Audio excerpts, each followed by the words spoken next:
Baker's always gives you savings and rewards on top of our lower-than-low prices. And when you download the Baker's app, you can enjoy over $500 in savings every week with digital coupons. Plus, you can earn fuel points to save up to $1 per gallon at the pump. So it's easy to save big. Baker's, fresh for everyone. Savings may vary by state. Fuel restrictions apply.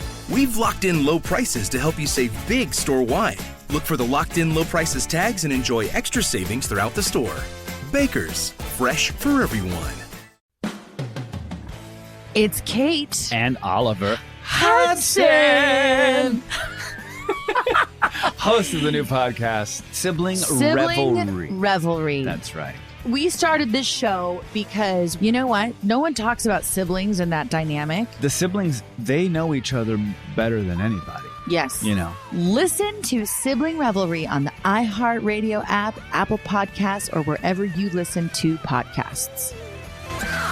Episode 317, When Women Have Money, with Jean Chatzky.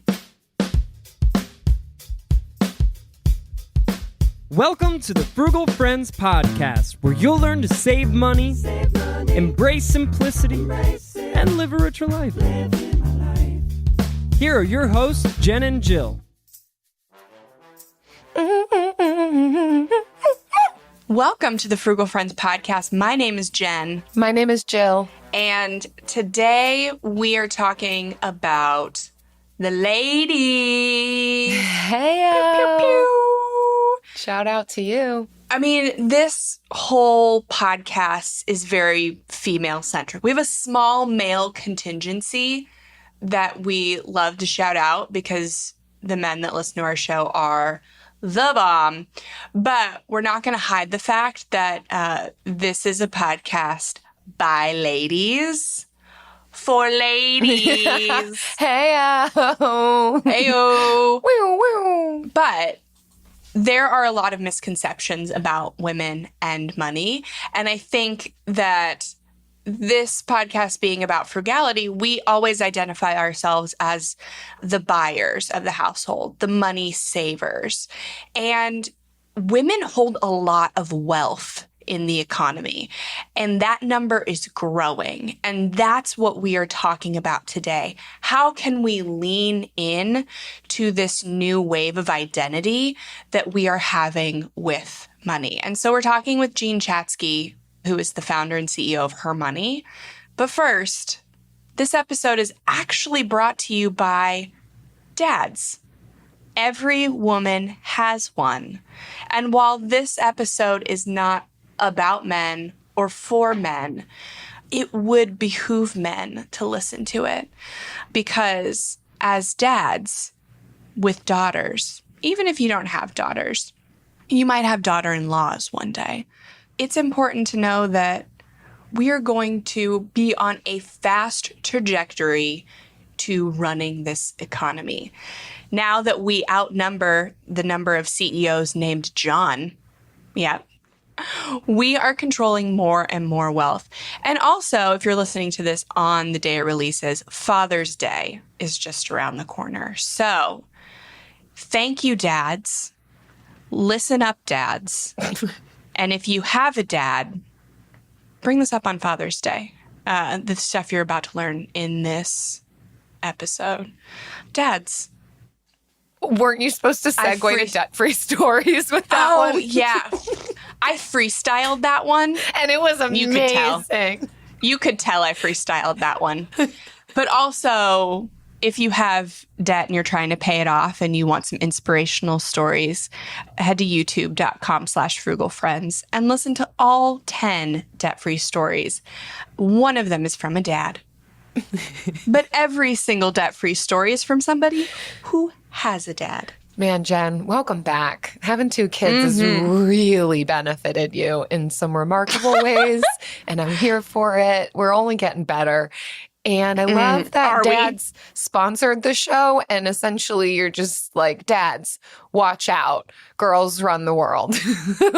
And watch our debt-free stories. And that's it. As a woman with 2 sons. Yeah. And no daughters. Yeah, I'm going to teach my sons to respect the power that women have in the economy. And that's what Jean Chatzky is trying to teach women at large. Again, she's the founder and CEO of HERmoney.com. She is the host of the Her Money podcast. She hosts coaching programs like Finance Fix and Investing Fix, all to help women grow their wealth. So not just to be the spenders of the household, but to be the wealth builders of the household. She's an award-winning journalist, broadcaster, New York Times, Wall Street Journal, best-selling author. She has been in this game for a long time. She knows what she's talking about. And so she's seen this trend ahead towards more wealth being held by women. So we're really excited to talk to her today. So without further ado, let's get into it. Let's do it. Jean, welcome to the Frugal Friends podcast. We are excited to have you with us today. I'm excited to be here. Thank you so much for the invitation. You are a wealth of wisdom and just a pure professional OG in this space. So what a delight it is to have you here and glean whatever it is that we can on this conversation specifically around women and money. And I think you've got a lot to say with both.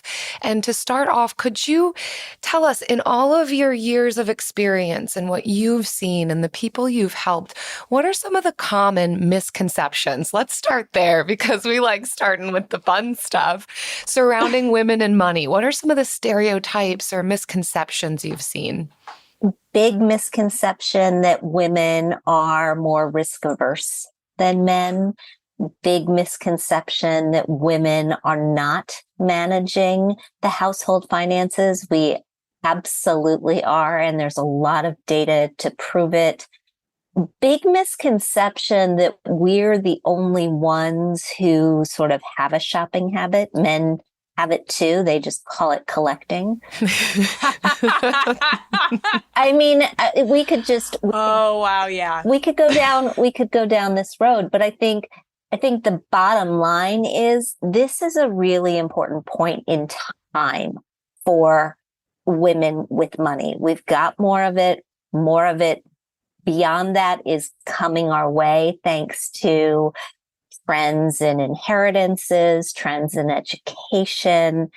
And we have a chance to really grab hold and secure our futures in a way that we didn't before.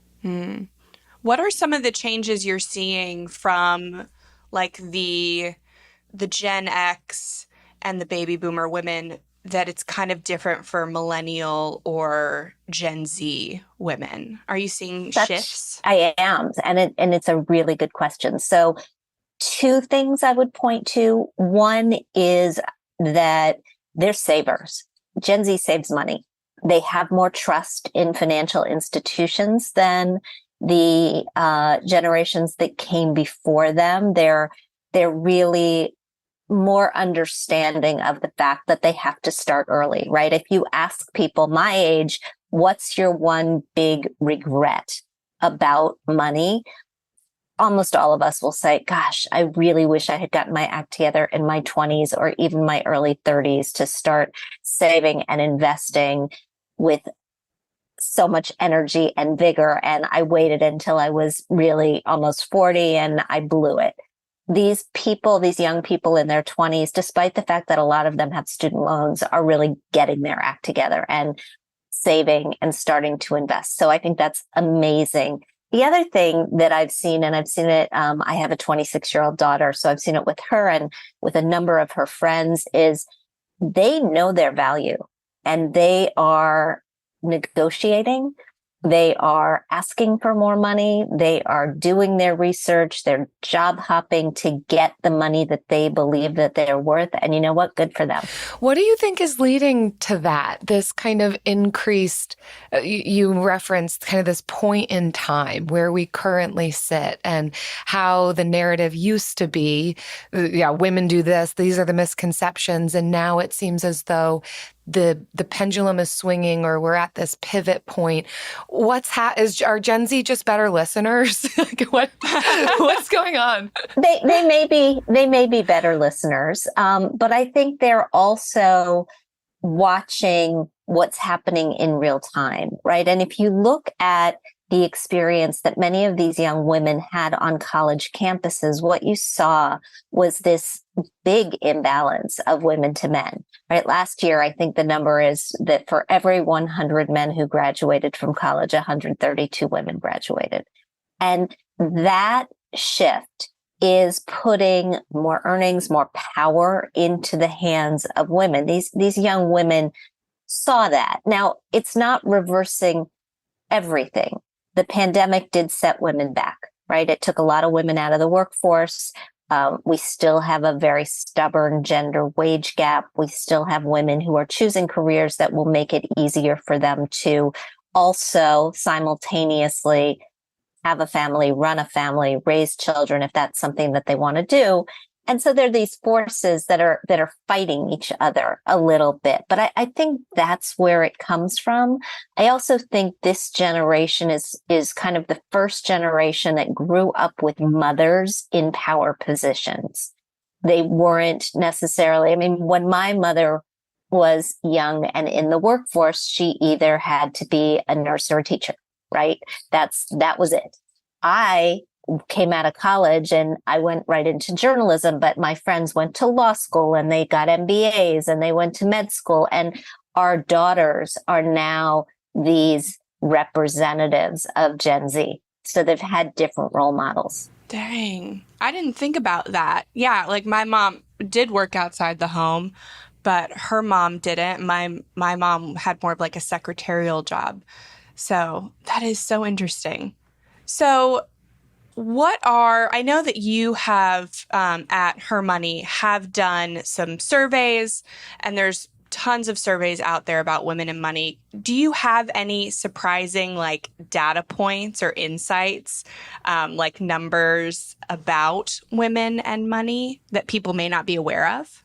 My favorite, and this comes from a piece of research that we did with what we call the Her Money Council. So for your listeners who don't know about Her Money, we are a home for women and money. And if you go to hermoney.com and sign up for our newsletters, which are free, by the way, you can also join our council, which means we'll invite you to happy hours and Zoom happy hours for the most part, but you can drink and invite you to take part in these studies. And so we've got a few thousand women on our council. And one of the interesting findings from our State of Women research in 2022 was 93% of women say they are either driving financially alone or driving with a partner, right? Only 7% were ceding control to their partner wholeheartedly. And I think that's huge. It means we understand that we not only have a stake in this game, but that we have an important role to play, and that it's better to know what we're doing when it comes to our money when we're not at a terribly stressful point in our life. It's better to gain these skills just during more calm routine times so that when a stressful situation hits, which of course it will, because life happens, you're ready to handle it. It's so, I can affirm, even in my own anecdotal experiences, I handle the finances for my husband and I, and yet I do still feel this reality of, I still feel inept at it. There's other people who are better than me, and I can take on some of those misconceptions you named at the beginning of, this is a man's world, and there's complications here that I'm going to need to seek out a professional on. But yet we are, as you're identifying, the main financial drivers, at least of our homes. And that disconnect is just so interesting to me. I don't know if you've got more to say why you think that is. So I have a lot to say. I think you have to sort of split that world into two pieces, right? There's the budgeting spending piece. Women have handled that for a very, very long time. Then there's the investing, growing the wealth piece, and women are newer to that part of it.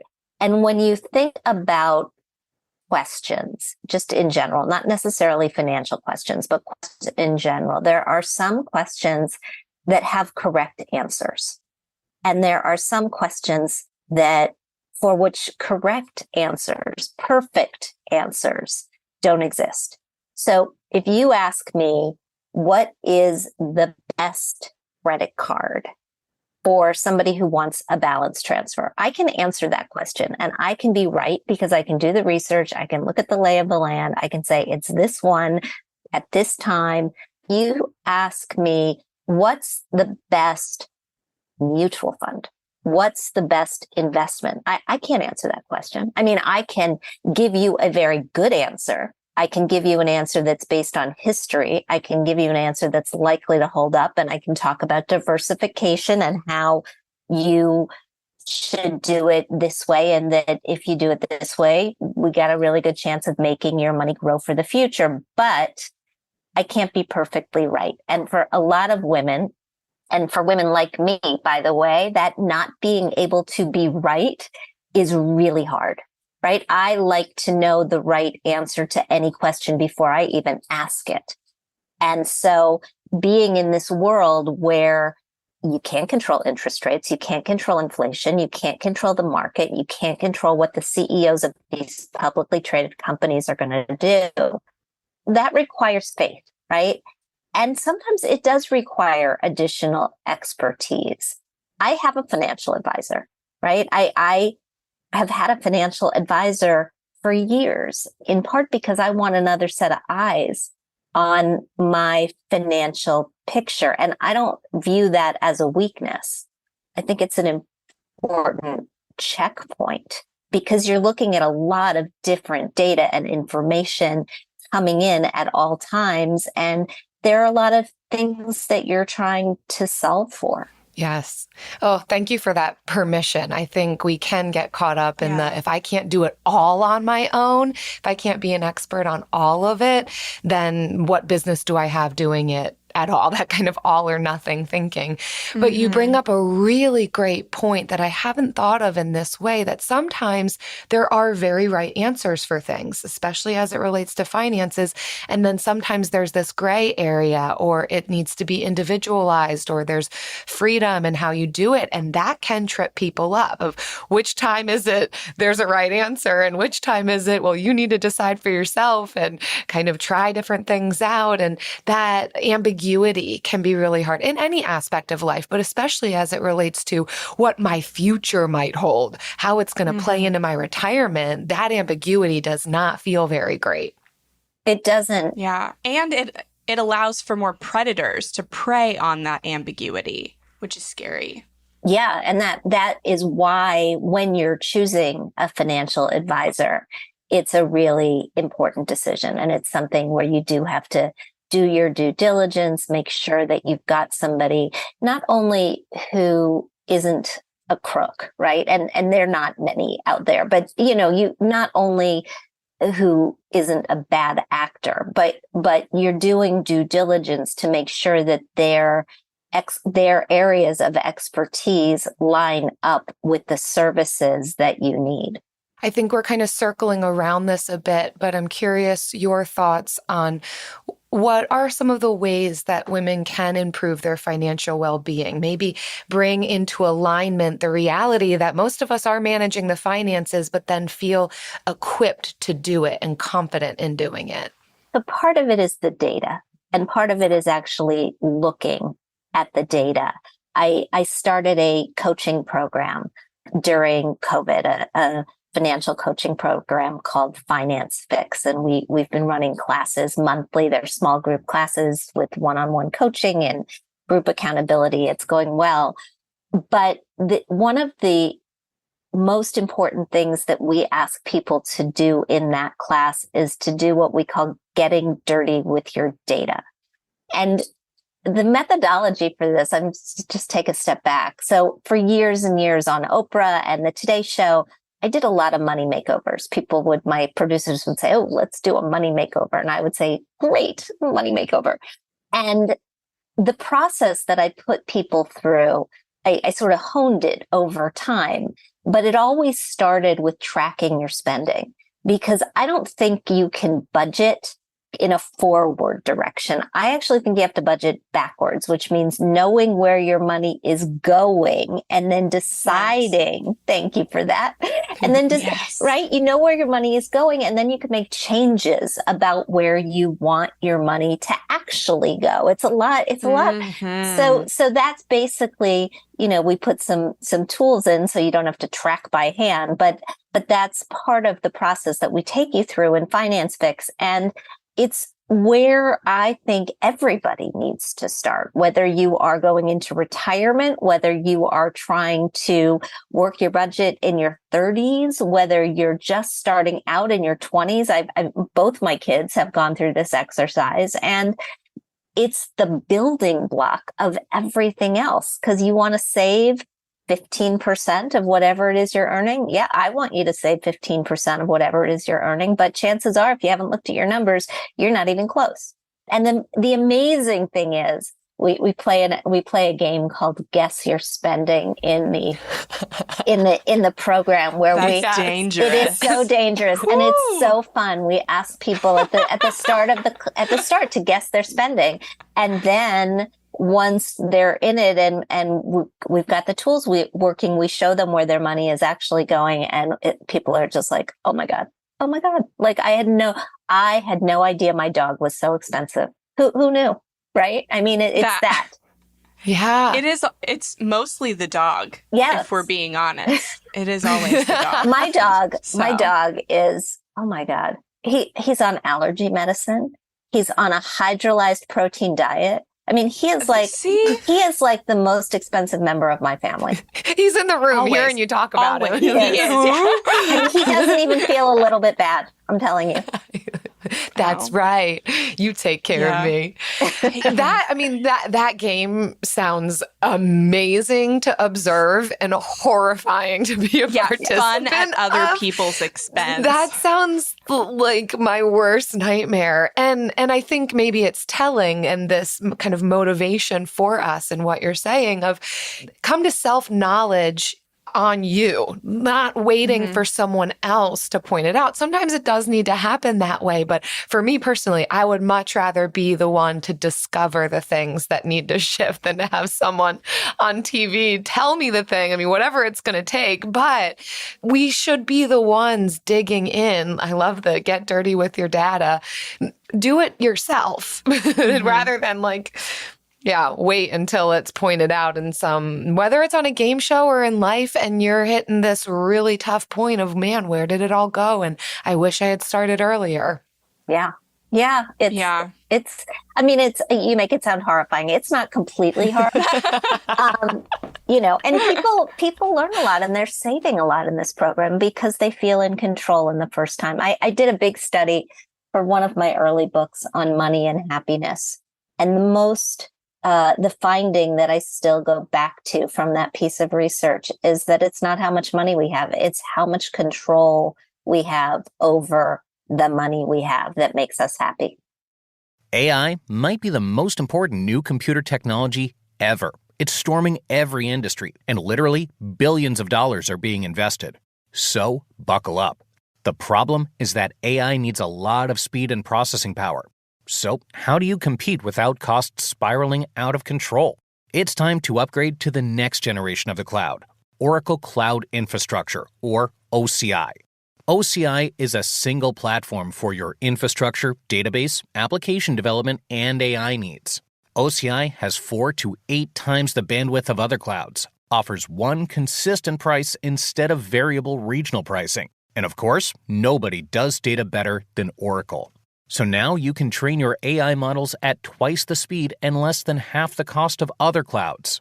If you want to do more and spend less, like Uber, 8x8, and Databricks Mosaic, take a free test drive of OCI at oracle.com/strategic. That's oracle.com/strategic.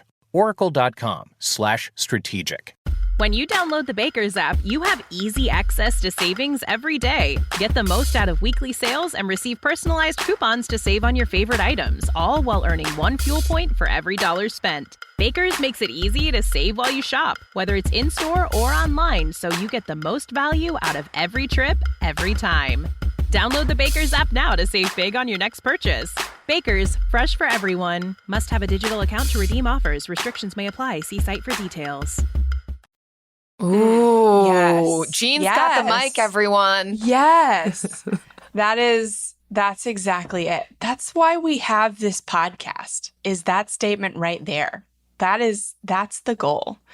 So shifting a smidge from the control on spending. So once we focus on that, like, how can women feel more empowered or feel more confident to make wealth building decisions that maybe there's no perfect answer. There's just, good, finding the good answer for you. How can we head in that right direction? So it's not rocket science. That's the first thing to just acknowledge. It's not rocket science. The same good answers are pretty much good basic answers for everyone. You do not have to be a stock picker in order to get this right.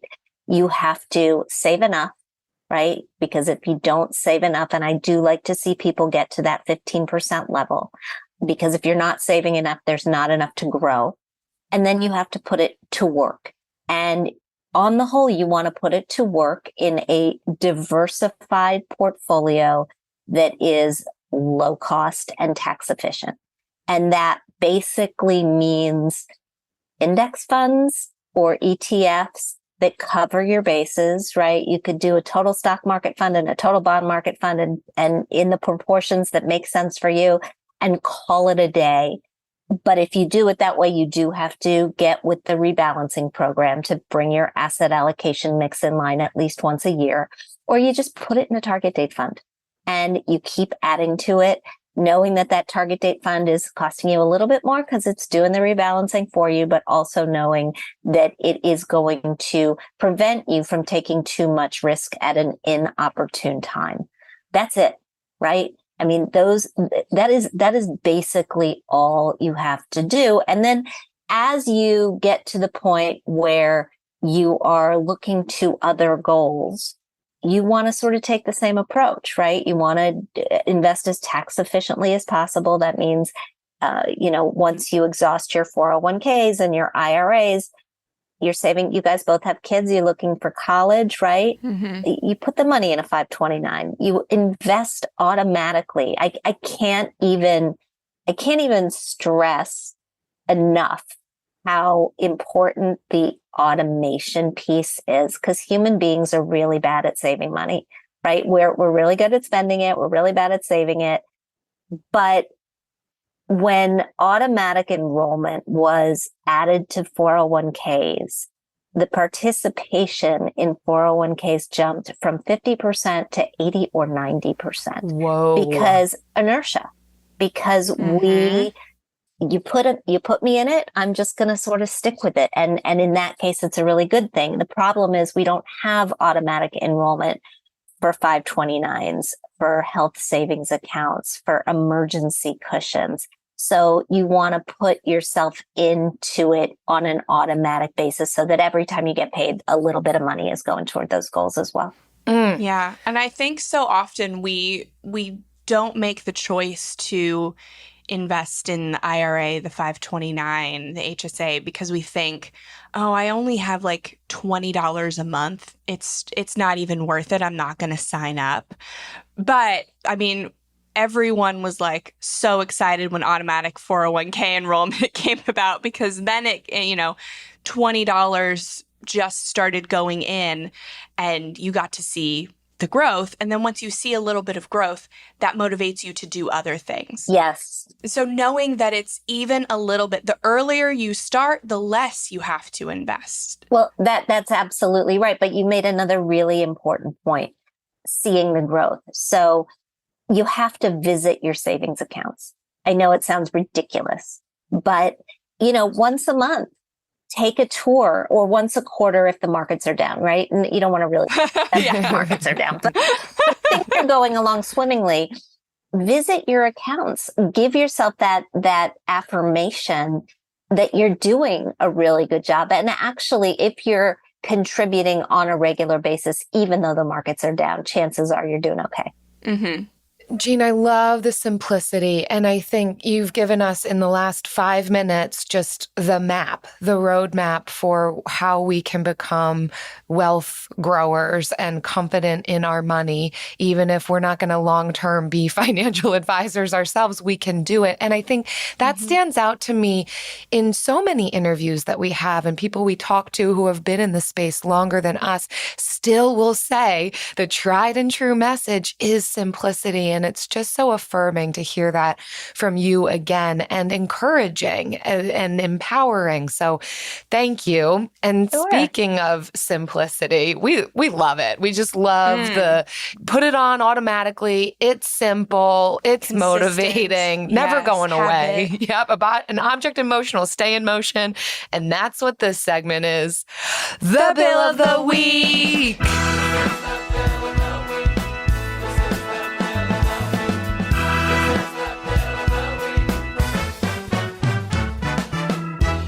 Right. It's time for the best minute of your entire week. Maybe a baby was born and his name is William. Maybe you paid off your mortgage. Maybe your car died and you're happy to not have to pay that bill anymore. Duck bills, Buffalo Bills, Bill Clinton. This is the Bill of the Week. Jean, every week we invite our listeners or our guests to share with us their bill for the week. And we would love to hear yours. So I knew this was coming, and I've been toggling in my brain between two. But I think my bill of the week is my new favorite expense, which is a gym that I joined, actually. Ooh. So I have been a runner for my whole life, pretty much since high school. And it's basically the only exercise that I do. And now I'm in my 50s, and I know I need a little core work. I know I need a little balance. So after walking past this gym for a year, I went in and I did a trial. It's semi-personal training. So it's 4 people and a trainer.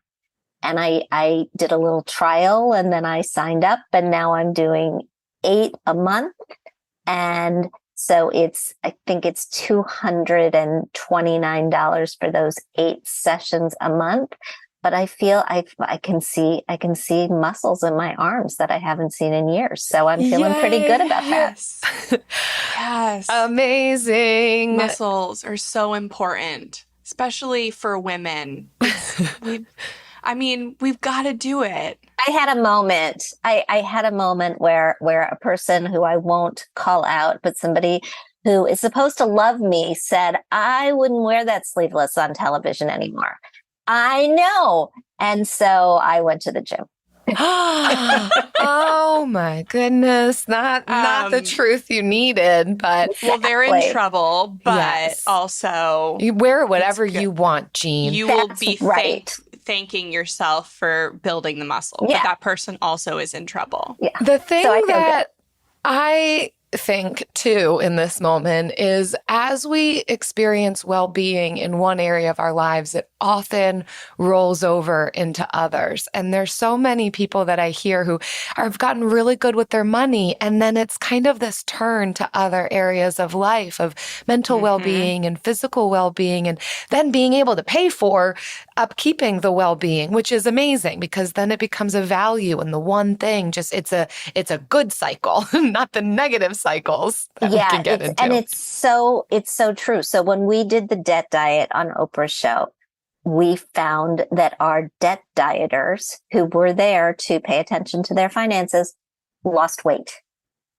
Wow. Yes. And a lot of them lost weight. Like across the country, we had like 1 million people doing these steps on this debt diet, and people they lost weight. And there's research on willpower that says you really shouldn't attempt to diet when you're budgeting or budget when you're dieting. It's better if you put your efforts to focus on one thing at a time, but you're completely right, Jill. The skills are the same. And once you show yourself that you can do one thing, that you can benchmark your way to a particular challenge, then you can do the other ones. Beautiful. I love that your bill is a gym. I hope Bill's not offended that Jim's out here stealing the bill. If you are listening and you want to submit a bill, even if it's a bill about another male name, that's totally fine. Or she's a comedian, people. Some other type of loosey-goosey something related to Bill. You know we're here for it. Sky's the limit. frugalfriendspodcast.com/bill. Leave us your bill. Baker's always gives you savings and rewards on top of our lower than low prices. And when you download the Baker's app, you can enjoy over $500 in savings every week with digital coupons. Plus, you can earn fuel points to save up to $1 per gallon at the pump. So it's easy to save big. Baker's, fresh for everyone. Savings may vary by state. Fuel restrictions apply. We've locked in low prices to help you save big store-wide. Look for the locked-in low prices tags and enjoy extra savings throughout the store. Baker's, fresh for everyone.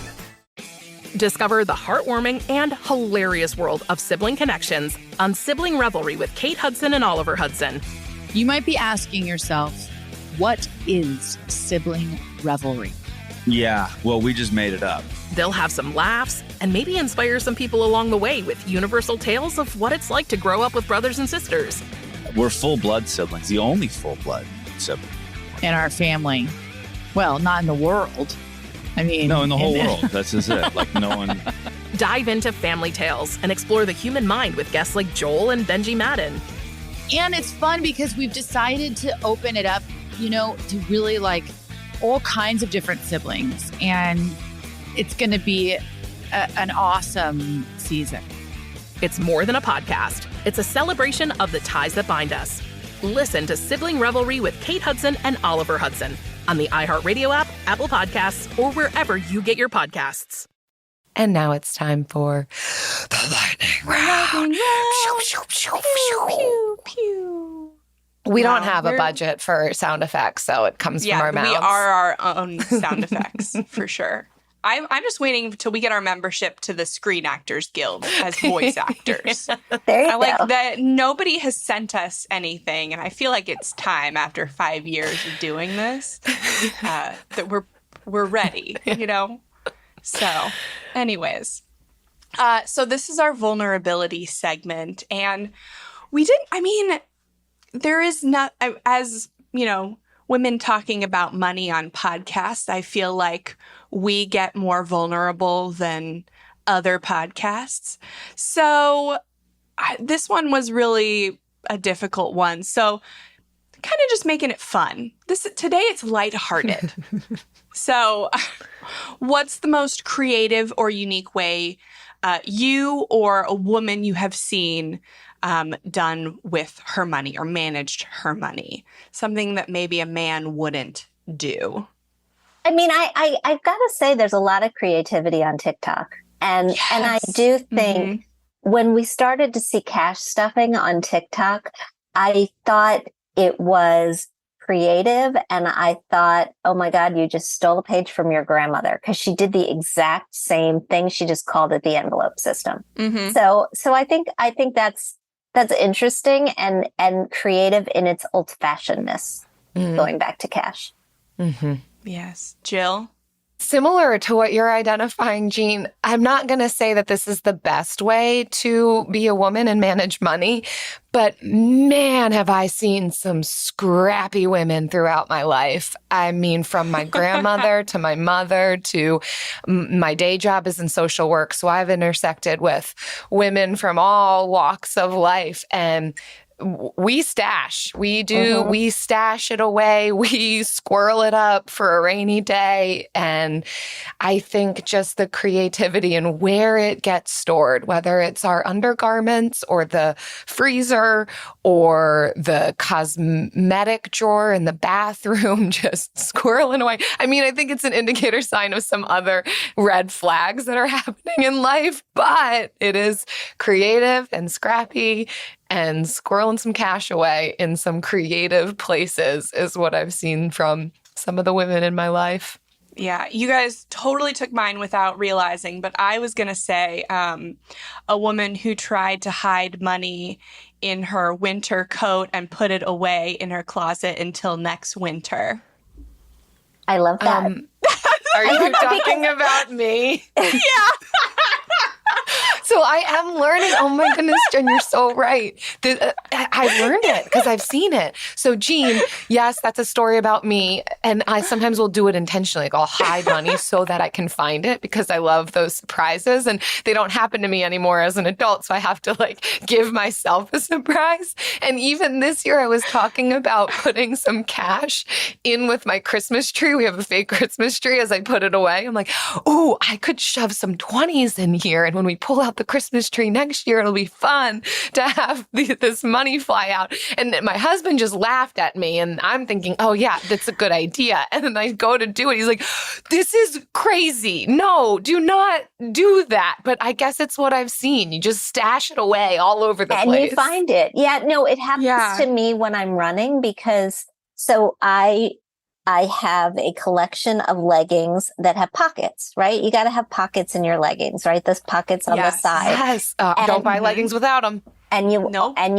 only wear leggings in the winter, right? You wear shorts in the summer. And so in the winter, when I pull out my leggings routinely, because I don't like to go out without a 20 or, something, right? Yeah. I will routinely find at least $10 stuffed in my leggings. Isn't that so fun? It's so fun. Yeah, I forgot that it was a Christmas tree, Jill, which is even more bizarre. You wanted to put the 20s in the Christmas tree. Yep. So for more money tips, just like this one, Jean, stashing money in your stretch pants, where else can people find you if they just want all of your goodness? Oh, well, I hope that they'll come sample the Her Money podcast and come to Her Money, be part of our community, sign up for our newsletter and start paying some attention. Beautiful. Thanks for being here with us. Thanks. This was fun.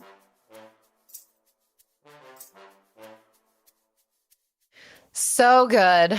My favorite takeaway is stashing the money. But Jean had a lot of other really great things to say, too. Yeah.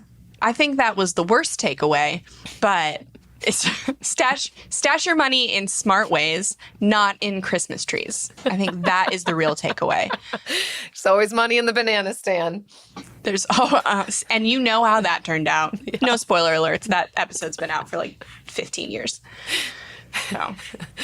Oh, what a great, what a luxury, what a privilege, whatever word you want to put on it. But so great to hear from Jean. So great to feel affirmed and just encouraged that, there's just simplicity and we can feel so confident in our money. So I enjoyed it. Hope that you all enjoyed it. Thank you for listening. And we're here again to tell you that we've got a membership.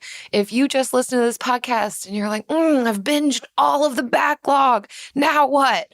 I need more. Yeah, we've got a membership for you, our listeners. And many of the people in our membership are paying off debt. We offer monthly money challenges and you can find accountability groups there. So other like-minded individuals with similar goals, which we all need on that journey. We can't do it alone. I know you heard Jean talk about that. So get in an accountability group. And we want to congratulate one of our members for a big win. This comes from Alicia Miller, who shared, when I have clear financial goals, I'll simply tell my friends and family that I'm watching my spending so that I can pay off debt and or take a vacation or whatever the goal might be. I then suggest something free or within my budget. Most of my friends and family know about my awesome spending plan and spreadsheet that I'm super proud of. So I make the discussion about my goals instead of about saying no. That shift in some perspective really helps. And I generally get a positive response when I frame the conversation in those terms. This is a conversation just about setting up boundaries and how can we stick to our goals when we're with other people. And Alicia, you found a fantastic way of doing that. Yes. And you can actually get our spending plan spreadsheet for free if you sign up for our 3-day spending makeover. That's at frugalfriendspodcast.com/makeover. It is so beautiful. It is very, very beautiful. And yeah, that's a great way to reframe it, to stop saying no, which just the word leads you to feel deprived, but make it about bigger things that you want, the values that you really want to pursue. So congrats, Alicia. And again, if you want to check out this membership that we're talking about, head to frugalfriendspodcast.com/club. You can check it out. You could probably meet Alicia. So yeah, it's worth it. Yes. It's a group of women that are all trying to reach financial goals. So come hang with us. See you next time. Frugal Friends is produced by Eric Sirianni.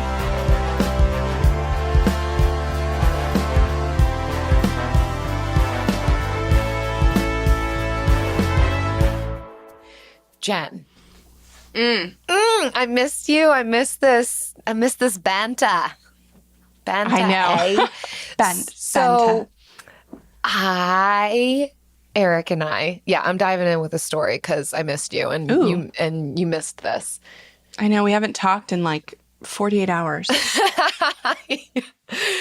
I think this was last weekend. Eric and I went out. We're trying to find plants for along our fence. Eric built this fence and it's beautiful. But when I look out my window, all I see is fence, and we'd really love it to look more like a jungle. But we've taken our time and we really want to find the best thing for the best price. And we went out on a hunt, didn't find anything, and came home empty-handed. We were 2 minutes away from our house when we see this sign that says yard sale and plant sale. And it had a time from 9 a.m. to 1 p.m. That's your Mecca. It was a Sunday. It was 3 p.m. though.